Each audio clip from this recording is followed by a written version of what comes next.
The diagram shows a car going around a circular track at a constant speed. हमारे पास एक गाड़ी है जो कि सर्कुलर ट्रैक में मूव कर रही है कांस्टेंट स्पीड के साथ, सही। Which arrow shows the direction of the resultant force on the car. Okay, तो मैंने आपको एक चीज़ बताई थी ना कि जब भी हमारे पास कोई भी ऑब्जेक्ट एक सर्कुलर पाथ में मूवमेंट कर रहा होगा ना, ठीक है, जो उसकी फोर्स की डायरेक्शन होगी और उसकी जो एक्सेलरेशन की डायरेक्शन होगी वो कहाँ पे होगी, वो हमेशा सेंटर की तरफ होगी, सही, बिल्कुल सेंटर की तरफ होगी इस तरफ। सो जब भी आपके पास एक ऑब्जेक्ट सर्कुलर पाथवे में मूव कर रहा होगा ना, उसकी एक्सेलरेशन की डायरेक्शन एंड उसकी रिजल्टेंट फोर्स की डायरेक्शन हमेशा सेंटर की तरफ होगी, ठीक है। So the answer for this part is D, ठीक है, जो कि मोस्टली बच्चों ने सही किया था। Okay, now this question cause a few problems for the students. Okay, the earth travels in a circular orbit around the sun at a constant speed. हमारी अर्थ जो है ना, वो सन के गिर्द एक सर्कुलर पाथवे में मूव करती है कांस्टेंट स्पीड के साथ, सही। Which arrow shows the direction of the acceleration of the earth and the direction of the velocity of the earth, ठीक है।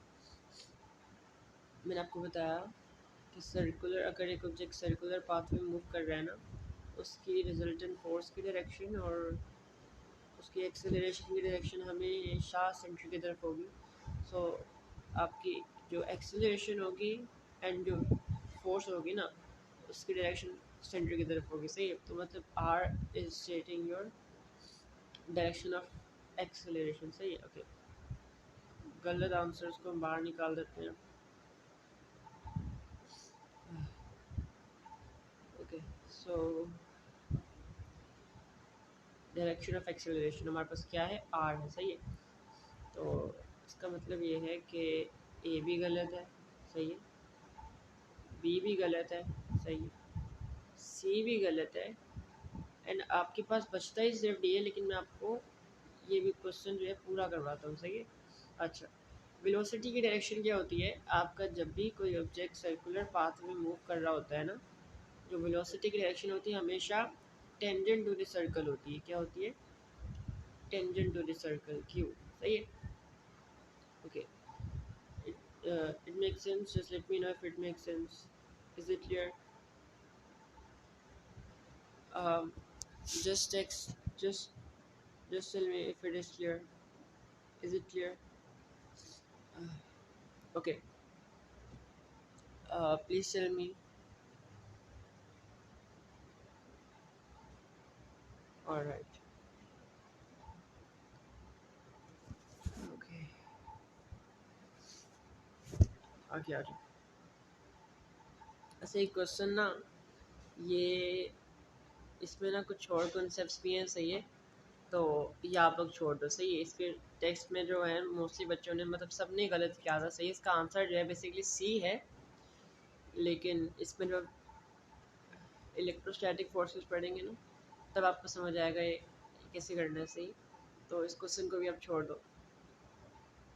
Okay, in which example does friction acts in the direction of forward motion, ठीक है।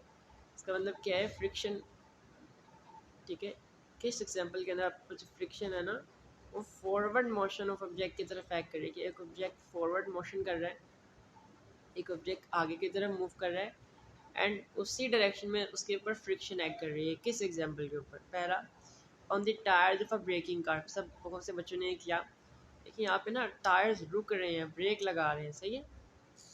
तो यहाँ पे सामने की तरफ फ्रिक्शन नहीं होगी। जब गाड़ी मूव कर रही होगी ना, जब स्पीड पकड़ी होगी, तब आगे की तरफ मूवमेंट होगी। अब गाड़ी के टायर्स उल्टी तरफ घूमना स्टार्ट हो जाएंगे ना जब ब्रेक लगाना शुरू कर देंगे।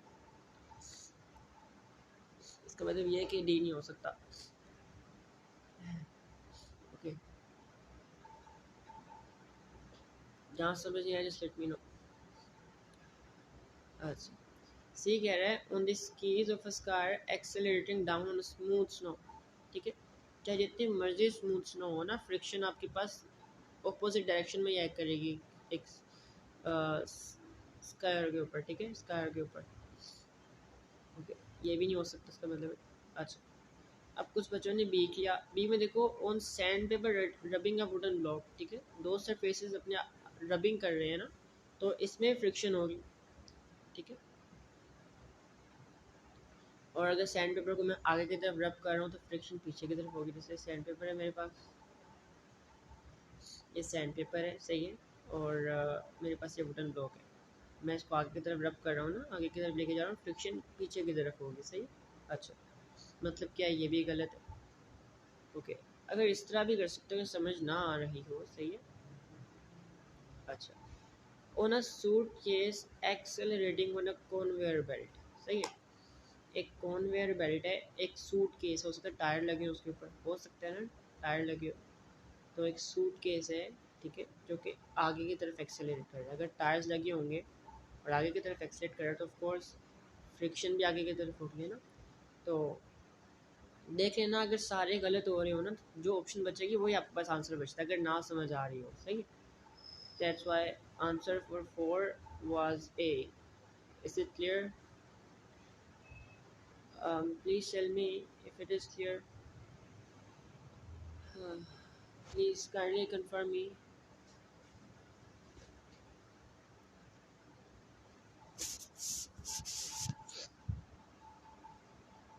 Is it clear? Hadia, Talal, Ayan, guys, is it clear? Okay. अच्छा, देखिए यहाँ पे ना, मैं दोबारा बताता हूँ। ओके ओके, हाजिर बेसिकली देखिए, ठीक है, आपके पास एक गाड़ी है ना, वो ब्रेक लगा रही है, सही है,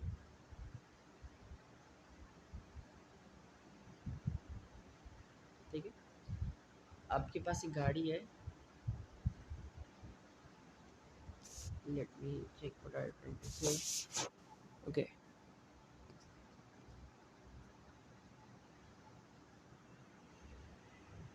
ओके, जस्ट सी। अच्छा देखिए, मैं आपको दिखाता हूँ ना।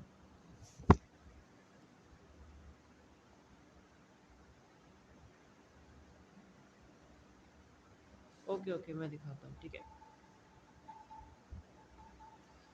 देखिए आपके पास यहाँ पे है क्या कि जो गाड़ी है ना, वो ब्रेक लगा रही है, सही है। क्या कर रही है वो गाड़ी, जो है वो ब्रेक लगा रही है, सही है। तो ब्रेकिंग टायर्स के ऊपर जो है ना, आगे की तरफ एक्सेलरेशन नहीं होगी, ओ सॉरी, फ्रिक्शन फोर्स आगे की तरफ नहीं होगी, ठीक है, ब्रेक लगा रही है वो, ठीक है। अगर उसको रोकना है तो फिर आपकी जो friction is in the opposite, let me check क्या है, friction is in the opposite direction, या बिल्कुल, ठीक है, क्योंकि जब गाड़ी को रोकना होगा ना, ब्रेक लगा रहे हैं, तो फिर ऑफ कोर्स ना आपको फ्रिक्शन ऑपोजिट साइड पे चाहिए ना। हाँ जी, हाँ, ऑपोजिट साइड पे फ्रिक्शन चाहिए, वरना गाड़ी रुकेगी नहीं, है ना। आप ब्रेक लगा रहे हो ना, तो फ्रिक्शन आपको ऑपोजिट डायरेक्शन में चाहिए ना, वरना गाड़ी रुकेगी नहीं, इसलिए डी नहीं है। देखो सी में क्या है ना, आपके पास एक स्कायर जो है वो स्कीइंग कर रहा है, ठीक है, और वो खड़ा होकर ना इस तरह नीचे की तरफ आ रहा है, सही है।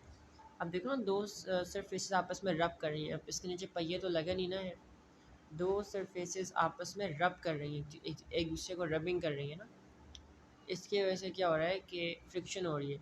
अब लेट्स सपोज ये बंदा आगे की तरफ मूव कर रहा है ना, तो फ्रिक्शन ऑपोजिट डायरेक्शन में होगी, है ना, ठीक है। तो मतलब ये भी गलत है, ये भी नहीं हो सकता। अब सैंड पेपर को हम रब करें वुडन ब्लॉक के ऊपर, इसको हम वो भी कहते हैं, क्या नाम है, जी नाम याद नहीं आ रहा, रेग मार कहते हैं, ठीक है। ये वुडन ब्लॉक है हमारे पास, सही है, और मेरे पास ये सैंड पेपर है। मैं इसको आगे की तरफ रबिंग कर रहा हूँ, इसको ना रगड़ रहा हूँ, सही है, आगे की तरफ रब कर रहा हूँ। तो जब मैं इसको आगे की तरफ रब कर रहा हूँ तो फ्रिक्शन ऑपोजिट डायरेक्शन में होगी, राइट, क्योंकि पहिए इसके नीचे भी नहीं लगे हुए, दो सरफेसेस आपस में कॉन्टैक्ट में हैं, रबिंग भी हो रही है, तो फ्रिक्शन होगी, है ना। And opposite to the motion, वो मोशन इस तरफ है तो इस तरफ होगी, ठीक है। ये तीनों ऑप्शन आपके पास गलत है, सही है। बस इससे पता चलता है तीसरी ऑप्शन आपके पास सही होगी, लेकिन इस पे बता देता हूँ, ठीक है।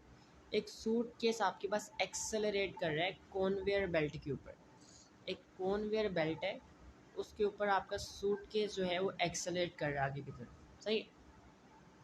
अब हो सकता है इसके नीचे पहिए लगे हों, क्योंकि मोस्टली सूटकेसेस के नीचे जो है व्हील्स लगे होते हैं, ऐसा ही है, मोस्टली के ऊपर व्हील्स लगे होते हैं। हो सकता है कि इसकी वजह से जो है फ्रिक्शन आगे की तरफ हो, सही है, ठीक है। लेकिन देखो जब पता चल रहा है बाकी ऑप्शन सारी की सारी गलत है and we are just left with a, ठीक है, तो ए ही सही आंसर होगा। लेकिन मैं फिर भी बता रहा हूँ, हो सकता है इसके नीचे जो है आपके पास व्हील्स लगे हो, इसलिए इसकी फ्रिक्शन आगे की तरफ हो, सही है। अब समझ आ दिया कि आंसर ए क्यों है, क्योंकि बाकी सारी ऑप्शन हमारे पास गलत है, ठीक है, ये तो कहीं से भी नहीं लगती ना, एंड हमें पता है एक सही आंसर तो है ही इसके अंदर। ओके, अच्छा, ये क्वेश्चन जो मैंने आपको दिए थे ना, ये वो क्वेश्चन हैं जिस पे बहुत ही ज़्यादा बात आर्ग्यूमेंट्स चले थे मेरे ग्रुप्स के ऊपर। An apple of mass 0.15 kg and weight 1.5 newtons falls from a tree, ठीक है, एक दरख्त है, वहाँ से एक एप्पल गिरा जिसका जो मैस है वो ये है, ठीक है, और जब वो गिर रहा था उसके ऊपर इतने न्यूटन्स की फोर्स लग रही थी। At one point during its fall, the air resistance of the apple is 0.6 Newton upwards. What is the acceleration of the apple at this point? Okay. तो देखिए बेसिक आपके पास एक ट्री है, ठीक है, अब यहाँ से ना एक एप्पल गिर रहा है आपके पास, सही है। अच्छा, अब इस पॉइंट के ऊपर ना इस एप्पल के ऊपर एक अपवर्ड फोर्स लग रही है, इससे एयर मतलब जो एयर पार्टिकल्स, छोटे छोटे एयर पार्टिकल्स है ना, इसके ऊपर अपवर्ड फोर्स लगा रहे हैं। एंड ये जो अपवर्ड फोर्स लगा रहे हैं ना, इनका मैग्नीट्यूड क्या है, फोर्स का मैग्नीट्यूड है 0.6 न्यूटन, सही है। अच्छा, और इस एप्पल के ऊपर जो फोर्स लग रही है ग्रेविटी की वजह से वो 1.5 न्यूटन है, एंड इस एप्पल का मास जो है वो 0.5 है, आई होप सो, नहीं 0.15 है, 0.15 के जी, सही है, ओके हो गया। अच्छा, अब वो कह रहे हैं इस पॉइंट पे जब एप्पल के ऊपर ये अपवर्ड डायरेक्शन में फोर्स लग रही है, अपवर्ड डायरेक्शन में एयर रेजिस्टेंस लग रही है, जो एयर पार्टिकल्स फोर्स लगा रहे हैं, अब बताओ एप्पल के इस पॉइंट पे एक्सेलरेशन क्या होगी। सबसे पहले तो हमें बताया कि force is equals to M A, right, force is equals to M A, थोड़ा सा ना, ठीक है, force is equals to M A, right. हमने एक्सेलरेशन निकालनी, सबसे पहले ए को जो है सब्जेक्ट बना लेंगे, सही है, मैस ए के साथ मल्टीप्लाई हो रहा है, उस हैंड साइड पे जाके डिवाइड होगा, फोर्स ओवर मैस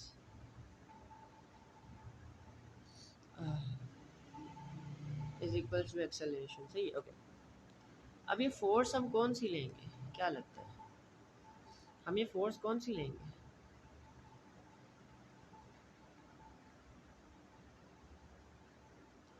क्या हम फोर्स ये वाली लेंगे, क्या लगता है, बताओ मुझे, क्या हम लोग फोर्स ये वाली लेंगे जो मैंने हाईलाइट की है। हाँ जी, हम्म,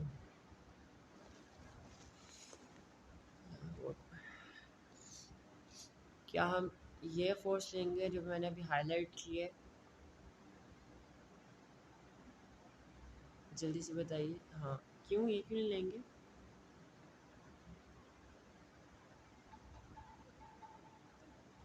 ओके, फिलहाल कह रहे हैं 1.5 न्यूटन, अच्छा ठीक है। मैंने आपसे क्या कहा था कि जब भी आपके ऊपर एक ऑब्जेक्ट के ऊपर एक से ज़्यादा फोर्सेस एक्ट कर रही होंगी ना, आप उसकी रिजल्टेंट फोर्स निकालोगे, क्या करोगे, रिजल्टेंट फोर्स निकालोगे। अब नीचे की तरफ जो है ना एप्पल के ऊपर एक फोर्स लग रही है, इसका नाम है वेट,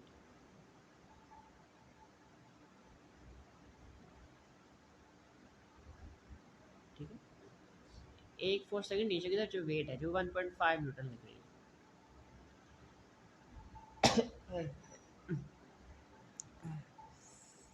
एक फोर्स लग रही है आपके ऊपर की तरफ जो कि एयर पार्टिकल्स लगा रहे हैं, ठीक है, एयर रेजिस्टेंस जो कि ऊपर की तरफ लग रही है, ठीक है, एक फोर्स आपके पास ऊपर की तरफ लग रही है।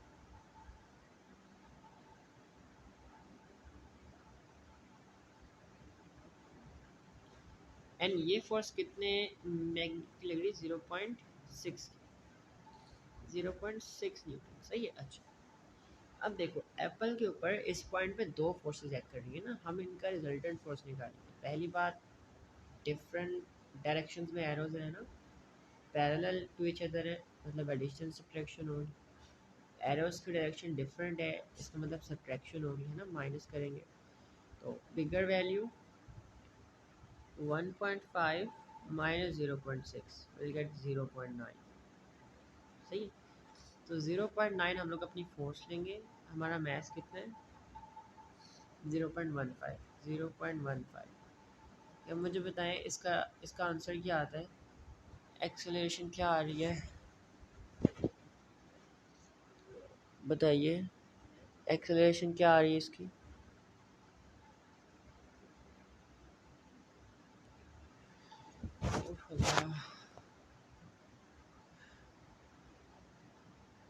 Can someone please calculate for me?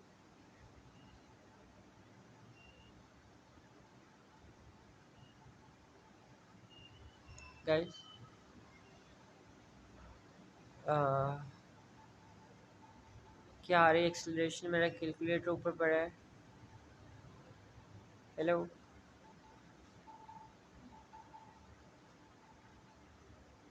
Can someone put this in the calculator and just let me know क्या आंसर आ रहा है?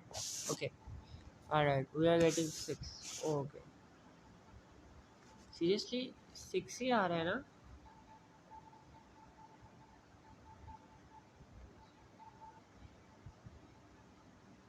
Okay, yeah, so we are getting 6 as according to you, ठीक है you guys, we are getting 6, and so B is our correct choice, सही है। Okay, हो गया।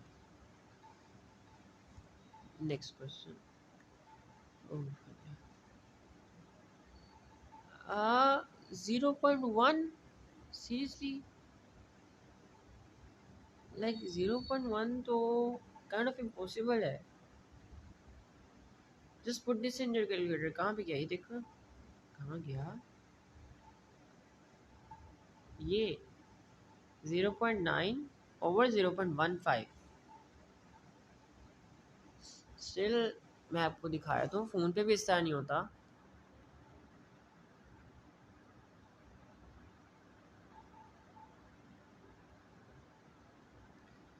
ओके, आपने 0.5 लिखा है या 0.15 लिखा है? 0.9 डिवाइडेड बाय 0.15 दोबारा डालिए। या बिल्कुल। Okay, a metal ball of mass 0.3 kg in weight is held so that is below the surface of oil, ठीक है। It experiences an upward force of 0.3 newtons। अब बेसिकली ना एक कंटेनर, उसके अंदर ऑयल है, इसको सबसे बॉटम में रखा है कि ऑयल के बिल्कुल लेवल के बिल्कुल बिलो है, ठीक है। इसके ऊपर एक ना आपके पास बताया फ्लूइड्स जो होते हैं ना, फ्लूइड्स एक अपवर्ड फोर्स लगाते हैं, अप थर्स्ट फोर्स लगाते हैं। तो क्योंकि ये ऑयल जो है फ्लूइड है ना, तो ये बॉल के ऊपर एक अप थर्स्ट फोर्स लगा रहा है, सही। एंड अपवर्ड फोर्स का जो साइज है वो 0.30 न्यूटन है, एंड इस बॉल का जो वेट है वो 3 न्यूटन है, सही है। Now when the ball is release, अच्छा जब बॉल को ऑयल के अंदर छोड़ा गया ना, छोड़ा गया, तो उस टाइम इसकी एक्सेलरेशन क्या थी, ये बताओ कि कितने एक्सेलरेशन से नीचे आएगा, ये बताना है हमें, सही है। ओके, बहुत ईजी है। ओके, बहुत आसान बताते हैं। हमने एक्सेलरेशन निकालनी है ना, force is equal to M a को सब्जेक्ट बनाएंगे, force over m give us a, सही है। अच्छा देखो दो फोर्सेस एक्ट कर रही हैं, will find the resultant force, सही। बड़ी वैल्यू माइनस छोटी value, we get 0 point sorry 2.7 है ना। ओके, 2.7 जो है हमारी फोर्स है,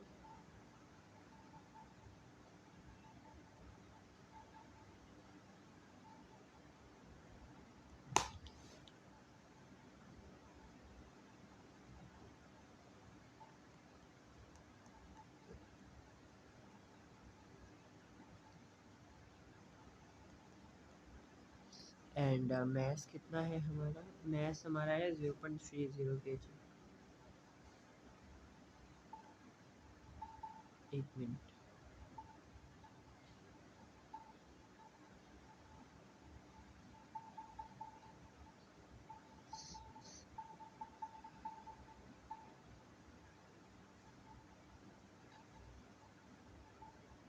okay, can someone please calculate for me?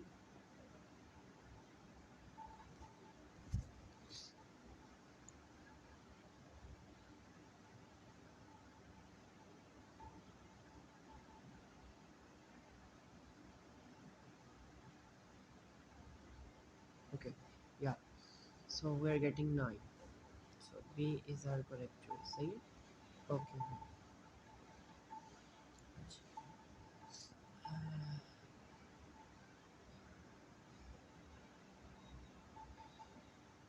Balance forces are acting on a moving body. एक कार या बॉडी मूव कर रही है, उसके ऊपर बैलेंस फोर्सेस एक्ट कर रही है। बैलेंस का मतलब क्या है? All forces acting on it are same. इसका मतलब ये it is moving with constant speed. Okay, what happens to direction of movement and to the speed of body?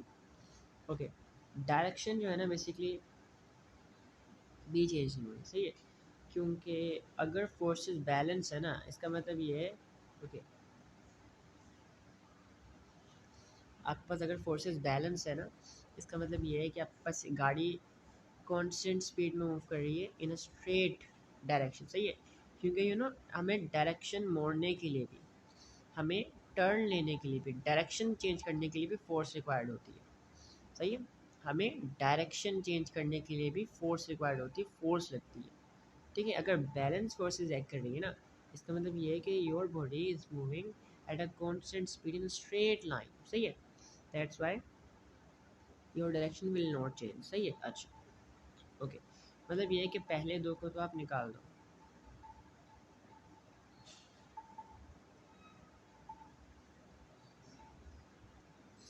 मतलब ये है कि पहले दो को आप निकाल दो। ओके, अनाया देखते हैं, अयान देखते हैं।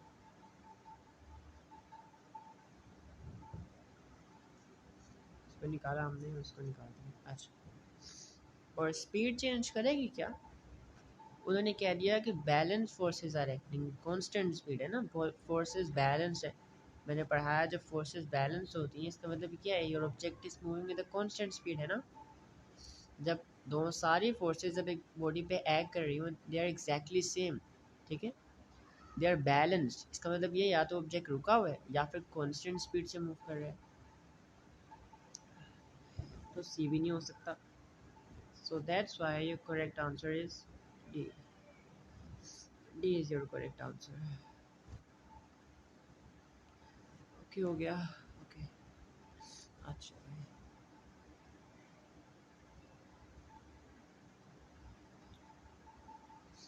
Okay. The front wheel of a car is turned into a clockwise direction। इसे clockwise direction में घुमा रहे हैं। ठीक है, direction by engine as the car accelerate towards the right, right की तरफ एक्सेलरेट कर रही है। ठीक है, there is a force of friction between the wheel and the road. अब यहाँ पे एक फोर्स ऑफ फ्रिक्शन है। सही है, what are the direction of frictional forces on the wheel of the car and on the road? अच्छा, wheels पे friction किस तरफ एक्ट कर रही होगी? ठीक है, इसकी मूवमेंट इस तरफ है ना, इसके मूवमेंट के ऑपोजिट डायरेक्शन में इस तरफ एक्ट कर रही होगी। ठीक है, एंड रोड के ऊपर किस तरफ? रोड के ऊपर ऑपोजिट डायरेक्शन में एक्ट कर रही होगी, है ना। व्हील्स के मूवमेंट की डायरेक्शन इस तरफ है, जिसकी वजह से ऑपोजिट टू द मोशन आपके पास जो फ्रिक्शन फोर्स की डायरेक्शन है वो राइट की तरफ होगी। सही है, ऑपोजिट टू द मोशन। सही है, ओके। एंड रोड की जो है बेसिकली इसके ऑपोजिट होगी, इस तरफ। सही है, समझ आया? थोड़ा और डिटेल में समझाऊँ? समझ आया?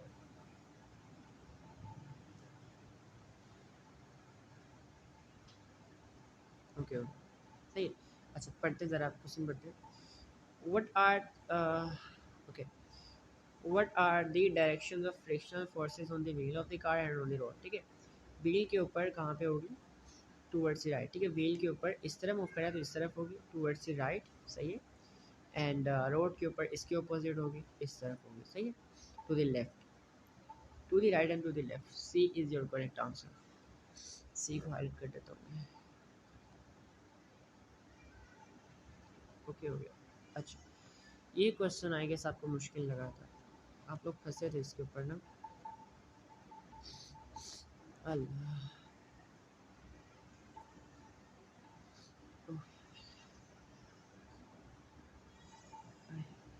an engine pulls a truck at a constant speed on a level track, सही। एक बिल्कुल फ्लैट ट्रैक है, एक इंजन कांस्टेंट स्पीड के साथ मूव कर रहा है और पीछे ना एक ट्रक अटैच किया है एक लिंक के साथ। The link between the truck and engine breaks, ये लिंक टूट जाता है, ठीक है। और जब फोर्स लग रही होती है ना, ड्राइविंग फोर्स जो इंजन लगा रहा होता है वो बिल्कुल कांस्टेंट रहती है। अब जब बेसिकली ये ट्रक टूट के पीछे रह जाता है ना, लिंक टूट जाता है, वो पूछते हैं कि इससे आपके पास ट्रक के ऊपर और इंजन के ऊपर क्या इफेक्ट पड़ता है, सही है। अच्छा, पहली बात तो आपको एक फॉर्मूला याद होना चाहिए कि फोर्स, वेल चलने का मसला नहीं है। बाकी इससे मुझे पता चल गया था कि आप लोग वाकई चैप्टर आपको पक्का हो गया, क्योंकि हार्डेस्ट क्वेश्चन थे इसके अंदर जो भी अभी तक आ चुके एग्जाम्स में। ओके, बोला नहीं जा रहा। Right, force is equals to M A, ये फॉर्मूला आपको ना याद होना चाहिए, ठीक है। अच्छा, अब देखिए, अब वो क्या कहते हैं कि आपके पास ना ड्राइविंग फोर्स सेम रही है, समझो ज़रा। पहले पूरा ट्रक था, एक इंजन ना इसके ऊपर फोर्स लगाया था, पहले पीछे ट्रक बंधा हुआ था, सही है। ठीक है, इसका मतलब ये है कि इसका भी स्पेसिफिक मैच था एंड इसका भी स्पेसिफिक मैच था। लेकिन जब ये लिंक टूट गया ना, तो क्या हुआ, थोड़ा सा मैच कम हो गया इसका, लेकिन फोर्स सेम रही। अब यहाँ पे देखो, देखो अगर फोर्स सेम है,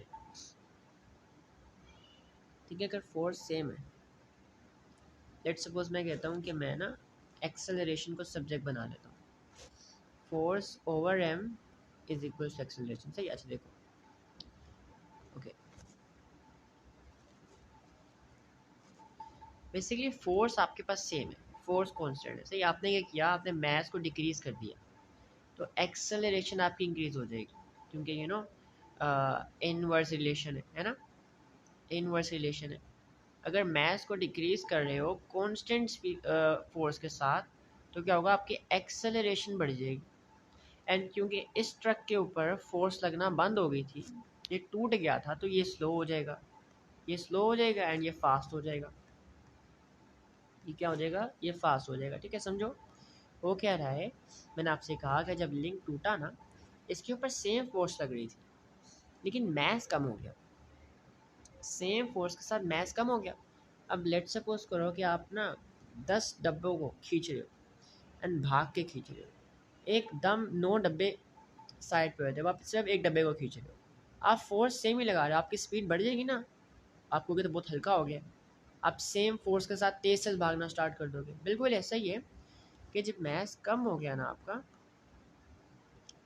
तो क्या हुआ, कांस्टेंट फोर्स के साथ आपकी एक्सेलरेशन बढ़ जाएगी। Acceleration is always inversely proportional to mass, जितना ज़्यादा मैस होगा उतनी कम एक्सेलरेशन होगी, जितना कम मैस होगा उतनी ज़्यादा एक्सेलरेशन होगी, सही है। ओके, अब देखते हैं इसका आंसर क्या हो सकता है। ओके, आपका ट्रक जो है, ट्रक आपका स्लो डाउन करेगा बिल्कुल, लेकिन इंजन नहीं, इंजन कांस्टेंट नहीं रहेगा, ट्रक स्लो डाउन करेगा हाँ, और इंजन आपका स्पीड पकड़ेगा, बिल्कुल। आमना ने बिल्कुल सही कहा था, इसका आंसर भी है। ओके।